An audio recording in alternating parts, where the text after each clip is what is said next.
이재명 대통령이 언급했던 임대사업자 대출 규제와 관련해 정부가 은행권에서 관행적으로 해주던 대출 만기 연장을 허용하지 않기로 했습니다. 규제 대상이 되는 임대사업자의 아파트가 서울 등 수도권에 만여 채에 달하는데요. 상당수가 매물로 나올 것으로 전망됩니다. 남효정 기자입니다. 서울 송파구의 한 대규모 아파트 단지입니다. 최근 열흘 사이 가격을 크게 낮춘 급매물이 늘면서 15채 정도가 거래됐습니다.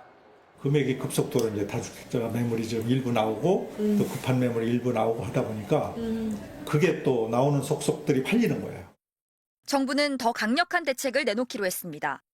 임대사업자로 등록한 다주택자들의 대출에 대해 연장을 허용하지 않기로 했습니다. 이들은 아파트를 담보로 사업자 대출을 받아 보통 3년 만기로 계약하고 해마다 연장해왔는데 연장을 막아 자금줄을 끊겠다는 겁니다. 여기에 해당하는 수도권 아파트는 12,000여 채. 이 중 올해 안에 만기가 도래하는 아파트가 10,000채에 달합니다.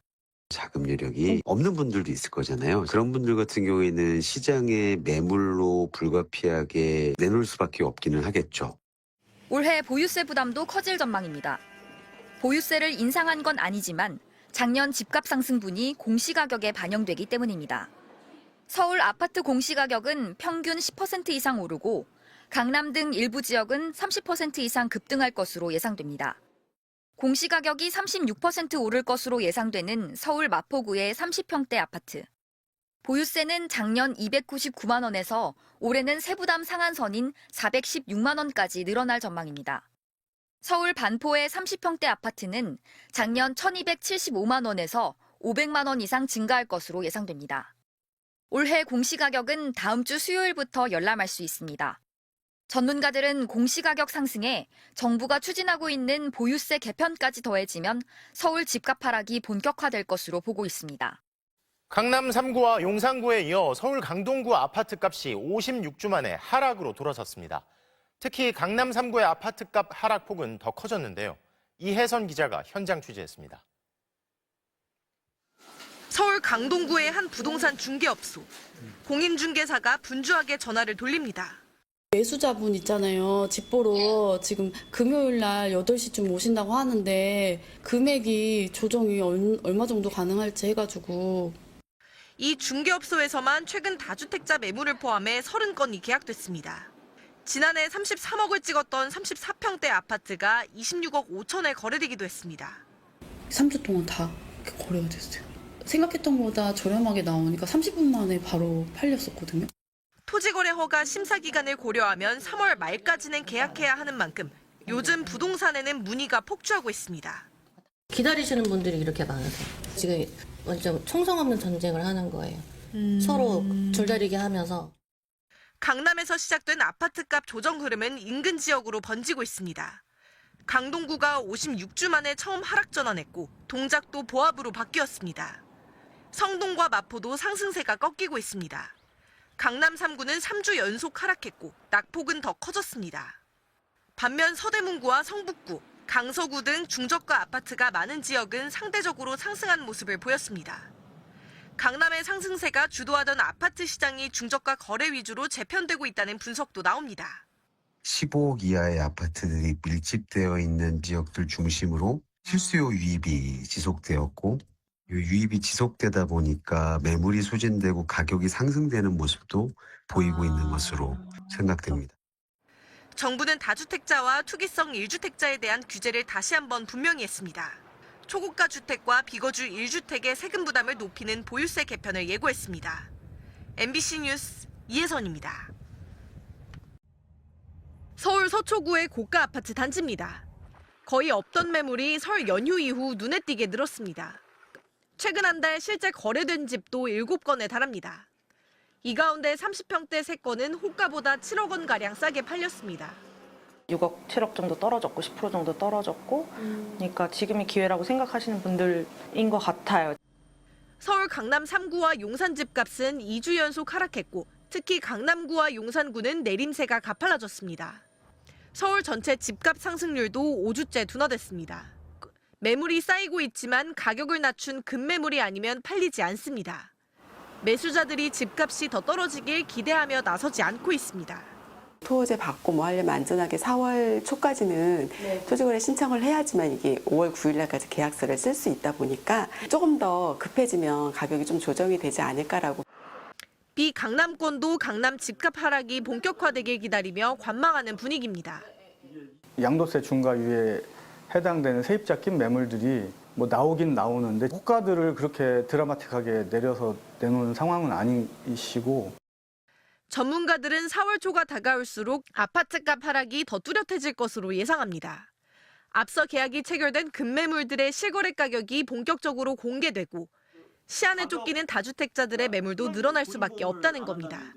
보유세를 올린다든가 이런 부분에 대해서 강한 시그널을 줘서 그러니까 버티기 힘들겠다는 기대를 만들면은 더 매물이 늘어나고 더 그 가격도 떨어지지 않을까 이렇게. 정부는 보유세 현실화와 함께 비거주 1주택자의 전세 대출을 줄이는 방안도 검토 중인 것으로 알려졌습니다. MBC 뉴스 이혜선입니다. 서울 강남구 대치동의 대단지 아파트. 지난 설 연휴쯤 이 아파트 30평대 매물 3건이 41억 원대에 잇따라 거래됐습니다. 작년 11월 거래보다 5억 원 넘게 떨어진 가격입니다. 모두 다주택자 급매물입니다. 가격은 내려가리라고 생각은 했지만 이렇게 뭐 급하게 빠져서 이렇게 거래되리라고 생각하지 못했습니다. 이번 주 강남과 서초, 송파구의 아파트값이 일제히 하락한 것으로 나타났습니다. 서울에서 가장 급등했던 지역이 가장 빨리 하락세로 돌아선 겁니다. 강남이 0.06% 하락해 하락폭이 가장 컸고 서초와 송파도 지난주와 비교해 떨어졌습니다. 여기에 용산까지 총 4개 구에서 아파트값 하락이 확인됐습니다. 강남과 서초는 지난 99주 연속, 용산은 100주 연속으로 계속 오르기만 한 불패시장이었는데 마침내 상승세가 꺼진 겁니다. 중개사들은 특히 시장의 심리가 꺾였다고 말합니다. 호가가 몇 억씩 뚝 떨어졌지만 더 떨어지길 기대하는 심리가 강해졌다는 겁니다. 금매가 나올 것으로 예상하고 이런 여러 가지 요인으로 인해서 하락장 분위기로 바뀐 것 같아요. 정부의 다주택자 압박 정책이 이어지는 상황에서 전문가들은 일부 지역의 매물 증가가 실제 가격 하락으로 이어진 것으로 분석했습니다. 무엇보다도 다주택자 중과세 유예를 하지 않겠다라는 조치에 따라서 사실 그런 조치가 임시적으로가 아니라 계속 될 것이라고 하는 뭔가 신호에 따라서 강남 등 서울 핵심 지역 집값이 빠지기 시작하면서 가격 조정 흐름이 주변으로 확산될 가능성도 있습니다. 서울 전체 오름폭도 4주 연속 둔화됐습니다. 다만 5월 9일 양도세 중과가 시행되고 난 뒤 부동산 대책이 추가로 나오지 않을 경우엔 매물이 더 늘지 않을 수 있다는 우려도 나옵니다. MBC 뉴스 이혜선입니다. 서울 송파구 문정동의 대표 아파트 단지. 2주 전 32평이 최고가 대비 1억 원 낮은 가격에 급매로 나왔습니다. 세입자가 있는 다주택자 매물이었는데 가격도 가격이지만 특이한 조건까지 붙어 있었습니다. 집주인이 집에 근저당을 설정해 매수자에게 이자를 받고 10억 원을 빌려주겠다고 한 겁니다. 놀랐죠. 전에는 집주인이 이렇게 이런 생각을 가진 사람이 없어요. 조건을 좋게 함으로써 자기 것부터 팔고 싶다는 그런 생각이죠. 토지거래 허가 기간 등을 고려하면 사실상 4월 초까지는 가계약을 해야 하다 보니 다주택자가 급기야 돈까지 빌려줘가며 매수자를 구하고 나선 겁니다. 실제 집주인이 일부 자금을 빌려주는 형식으로 지난 20일 매도 계약도 체결됐습니다. 이후 이 단지에서 돈을 빌려주고 팔겠다는 조건에 다른 매물이 또 나왔고 인근의 대단지 아파트에서도 비슷한 매물이 확인됐습니다. 하지만 이런 물건조차도 쉽게 팔리지 않고 있습니다. 매수인분들께서는 조금 더 가격이 조정되지 않을까 하면서 근저당 해준다고 해도 네, 다소 1, 2억 정도는 조정되지 않을까 이런 상황이어서 매도자들이 급한 건 강남뿐이 아닙니다. 강북권에서도 다주택자 매물이 나오며 분위기가 바뀌고 있습니다. 매수 문의가 뭐 예를 들어서 10통이 왔다. 그럼 지금은 그 절반 이하로 떨어져 있는 상황이긴 합니다. 매물은? 매물은 반대로 쌓이고 있죠. 하지만 매수자들도 쉽게 나서지 못하면서 거래량은 아직 많지 않습니다. 사람들이 관망을 해요. 정책으로 떨어질 거다라는 그런 기대감으로 관망을 해요. 하지만 전문가들은 자만하면 안 된다고 말합니다. 지금보다 훨씬 더 크고 어려운 과제들이 남아있다는 겁니다. 왜냐하면 강남 집값 여전히 비싸거든요.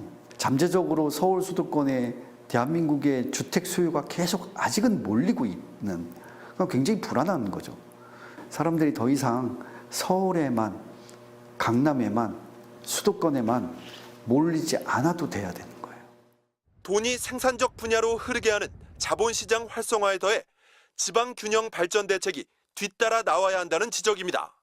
MBC 뉴스 이준입니다. 영원할 것 같던 강남 불패 신화가 처참하게 산산조각 나고야 말았습니다. 버티면 무조건 이긴다며 큰소리치던 다주택자들이 이제는 매수자에게 10억을 쥐어줄 테니 제발 내 집 좀 사달라고 애원하는 기막힌 총극까지 벌어진 거죠. 겹겹이 쌓아올린 탐욕의 거품이 세금 압박 앞에 얼마나 허망하게 터져나가는지 만천하에 까발려진 겁니다. 콧대 높던 그들이 피눈물을 삼키며 수억 원씩 가격을 내던지고 있지만 무섭게 냉각된 시장은 투기꾼들의 숨통이 완전히 끊어질 때까지 이 비참한 추락을 서늘하게 지켜볼 뿐입니다. 이 영상에 공감하셨다면 구독과 좋아요 정중히 부탁드립니다.